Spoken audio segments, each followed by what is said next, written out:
नमस्कार स्टूडेंट्स, आज हम इंग्लिश में पेयर ऑफ वर्ड्स डिस्कस करेंगे। आपका जो इंग्लिश का पेपर है उसमें लीगल वर्ड्स जो अभी तक मैंने किए हैं, अभी वो पूरे खत्म नहीं हुए हैं, आगे भी उसको करेंगे। बीच में मैं आपको कुछ पेयर ऑफ वर्ड्स के बारे में बता रहा हूँ। एक क्वेश्चन पेयर ऑफ वर्ड्स का आता है।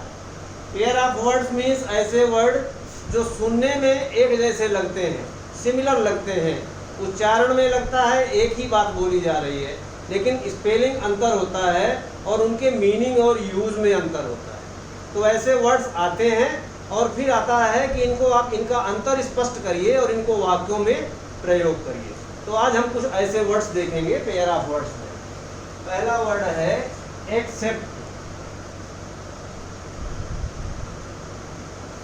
और इससे मिलता जुलता शब्द है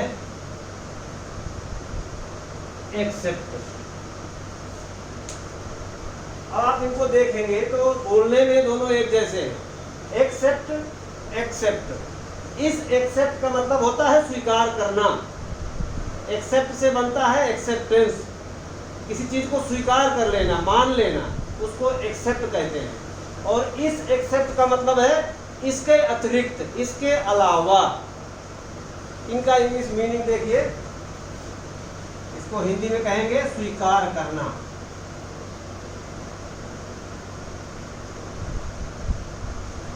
और इसको कहेंगे अतिरिक्त।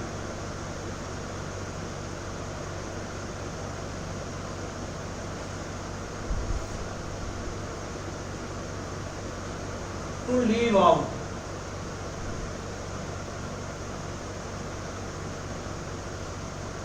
और इसको अंग्रेजी में कहेंगे to approve of.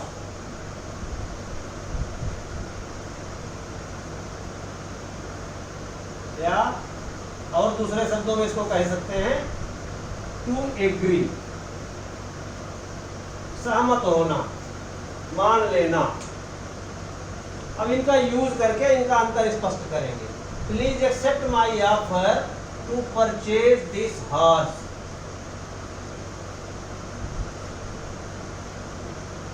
Please accept my offer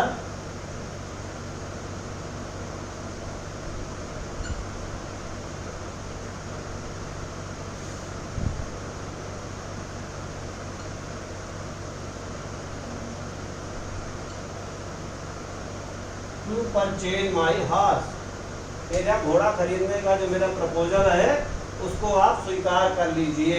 please accept. एक ए बी से कहता है, मान लो प्रपोजल कर रहा है, ऑफर कर रहा है, प्रस्ताव कर रहा है कि मेरा घोड़ा खरीद लो, तो उसको कह रहा है कि आप स्वीकार कर लो। ठीक है। दूसरा आप कह सकते हैं ही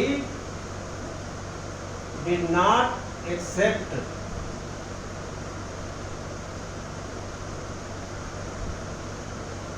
his proposal। उसने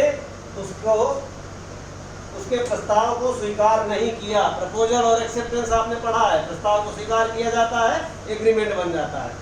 तो एक दूसरा सेंटेंस ये बन सकता है, he did not accept his proposal। अब इस एक्सेप्ट को ऐसे यूज करेंगे, आप कह सकते हैं एक्सेप्ट राम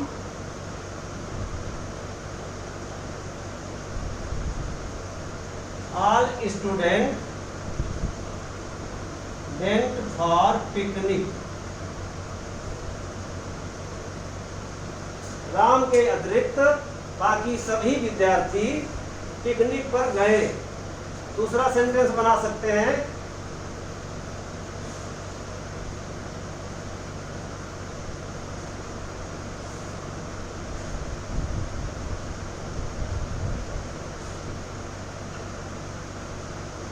all teachers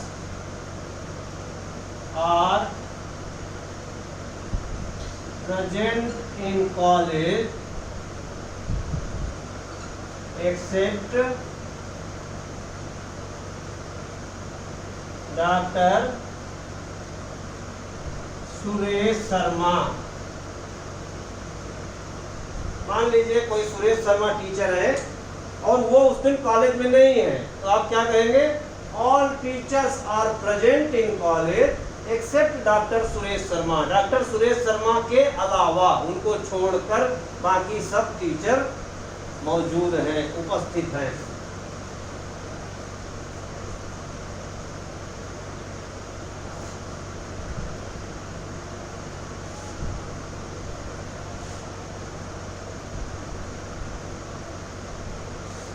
अगला वर्ड है हमारा एक्सेस। एक्सेस,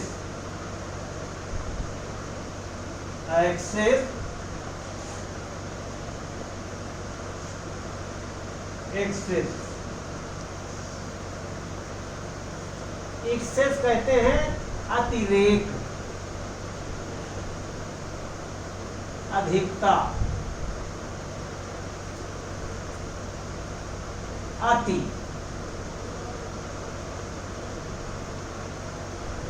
जब किसी चीज की अति हो जाती है, कहते हैं अति का भला न बोलना, अति की भली न चूक, अति का भला न गर्जना, अति की भली न धूप, अति का भला न बरसना, अति की भली न धूप, अति का भला न बोल, ऐसे है इसका क्या, बोलना अति का भला न चूक। मतलब ज्यादा बोलना भी अच्छा नहीं है, ज्यादा चुप रहना भी अच्छा नहीं है, ज्यादा गरजना या बरसना भी अच्छा नहीं है, और ज्यादा सूखा रहना भी अच्छा नहीं है। तो ये एक्सेस है। एक्सेस मतलब कोई भी चीज, कहते हैं कोई चीज की, किसी चीज की अति नहीं करनी चाहिए, किसी चीज की अधिकता अच्छी नहीं होती, ये एक्सेस है। और ये एक्सेस है, इसका मतलब कहीं पर हमारी पहुंच होना, किसी चीज पर, किसी जगह पर, किसी दस्तावेज तक अगर हम पहुंच सकते हैं, कोई दस्तावेज हम देख सकते हैं, किसी ऑफिस में हम जा सकते हैं, किसी आदमी से हम मिल सकते हैं, तो हम कह सकते हैं कि हाँ उसकी एक्सेस है, वहाँ पर वो वहाँ पर जा सकता है, उसकी वहाँ पर पहुँच है, वो वहाँ पर पहुँच सकता है। एक्सेस, एक्सेस का मतलब पहुँच।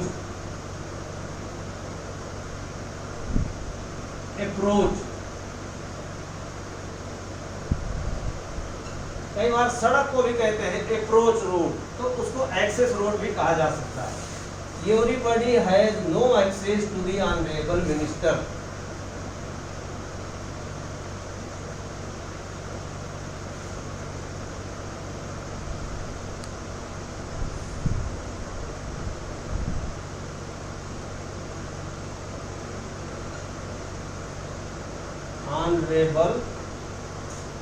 Honourable minister,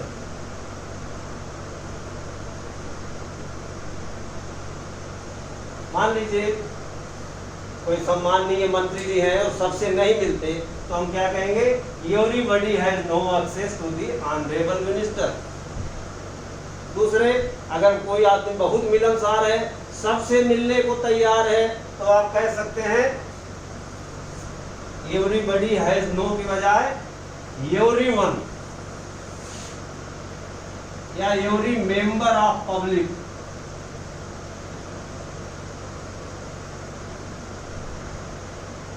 every member of public has access, every member of public has access to the honourable minister. अब यहाँ पर अर्थ बदल गया, जनता का हर व्यक्ति, पब्लिक का हर व्यक्ति, मतलब कोई भी माननीय मंत्री जी के पास जा सकता है, कोई रोक टोक नहीं है। अब यहाँ पर इसको देखिए, एक्सेस का जो मैंने बताया आपको दोहा, अति का भला न गरजना बरसना, अति की भली न धूप, अति का भला न बोलना, अति की भली न चूक। Excess of everything is bad. एक प्रोवर्ब चलता है, excess of everything is bad. कोई भी चीज जहाँ पर अति हो जाती है, अधिकता हो जाती है, वह बुरा होता है। कोई व्यक्ति भूखा है, उसको खाना खिला दीजिए, उसकी खुराक तक वहाँ तक ठीक है, लेकिन और ज़्यादा खा लेगा तो क्या हो जाएगा, बदहजमी हो जाएगी। ठीक है ना। तो कोई भी चीज़ जब ज़रूरत से ज़्यादा होती है तो उसको कहते हैं excess. Going beyond what is usual और proper, it says our theory thing is bad.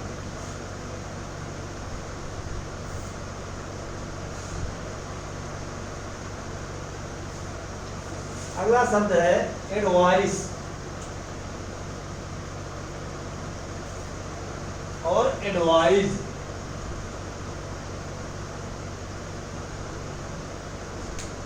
ये नाउन है, ये वर्ब है। दोनों का अंतर ये है कि हम अगर किसी को सलाह देते हैं तो हम कहेंगे कि जैसे मान लीजिए मैंने किसी को सलाह दी और उसने मेरी सलाह नहीं मानी, तो मैं क्या कहूँगा? उसने मेरी सलाह नहीं मानी, उसका परिणाम वो खुद भुगतेगा। ठीक है ना? अगर मैं कहूँ कि मैंने उसको सलाह दिया तो ये आएगा। ये सलाह दिया, सलाह देना एक क्रिया है, ये क्रिया है, वर्ब है, और ये सलाह अपने आप में एक नाउन है, संज्ञा है। जैसे उसने मेरी सलाह नहीं मानी, he did not heed to my advice। अब इसको इंग्लिश में देखेंगे, advice means council.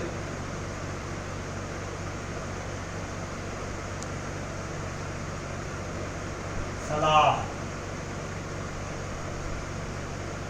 the advice of the advocate proved fruitful।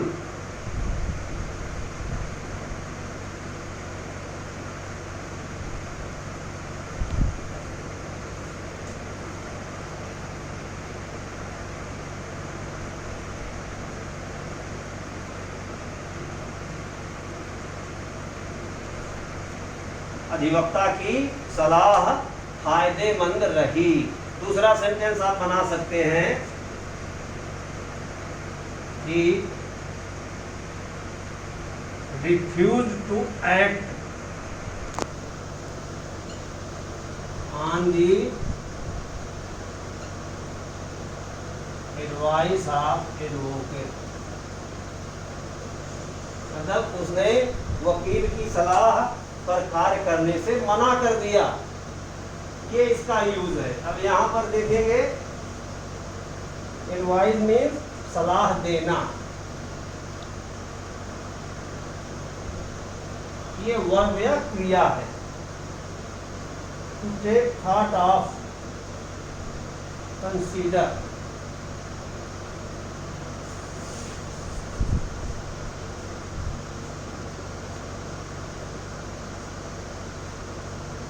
Advice to counsel, इसका अंग्रेजी वर्ड होगा to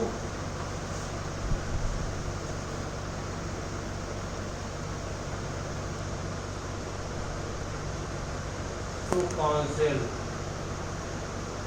to give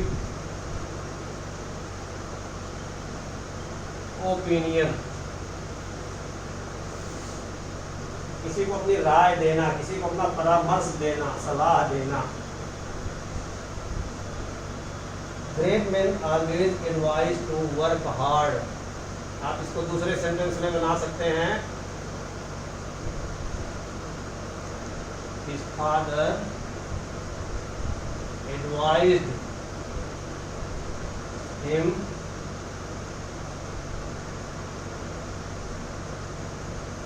to study law। मान लीजिए किसी के पिता ने किसी को सलाह दी कि आप LLB कर लीजिए, तो आप क्या कहेंगे?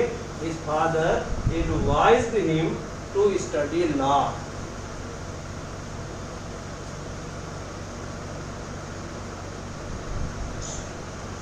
अगला वर्ड है अफेक्ट और इफेक्ट।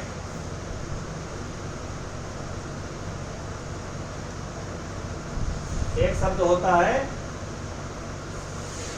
अफेक्ट और दूसरा शब्द होता है इसी से मिलता जुलता इफेक्ट। अफेक्ट मतलब असर डालना, किसी चीज को, किसी चीज पर असर डालना या किसी चीज का किसी पर असर पड़ना, और ये होता है प्रभाव। अफेक्ट होता है असर होना।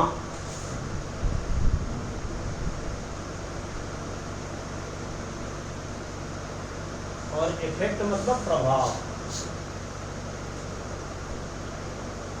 असर। यूज से ही इनका आप अंतर स्पष्ट होगा। The result of an action,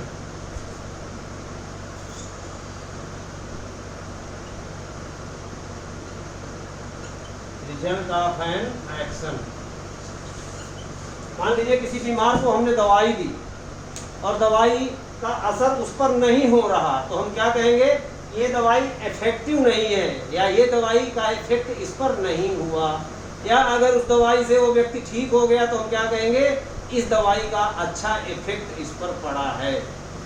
ठीक है। कई बार किसी व्यक्ति के सामने कोई दुर्घटना हो जाती है और उसका दिमाग जो है ट्रॉमेटाइज हो जाता है, तो हम कहते हैं कि ये दुर्घटना का इसके ऊपर असर है, इफेक्ट है, जो ट्रेजेडी इसके सामने हुई है। और इस इफेक्ट को कहते हैं to influence, to move.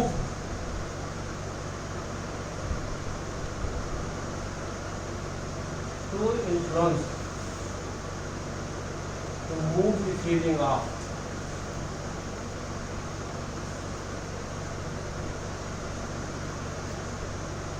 To move the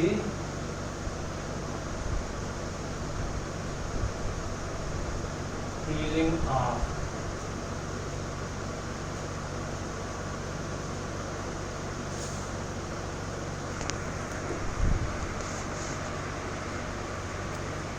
More work affected his health adversely, अधिक काम ने उसके हित को, उसके स्वास्थ्य को विपरीत रूप से या प्रतिकूल रूप से प्रभावित किया। इस इफेक्ट को हम यूज करेंगे, his preaching have no affect on me.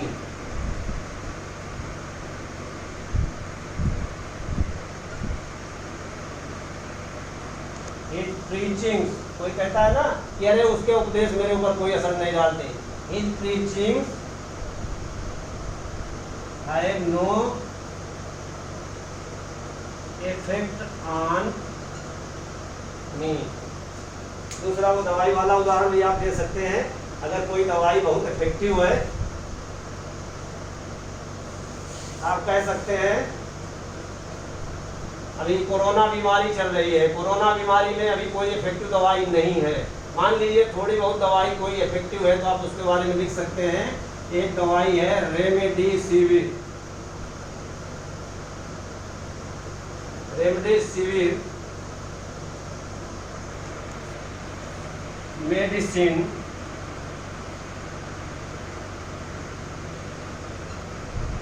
as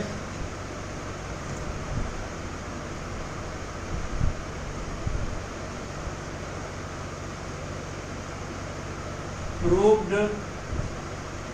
to be of some effect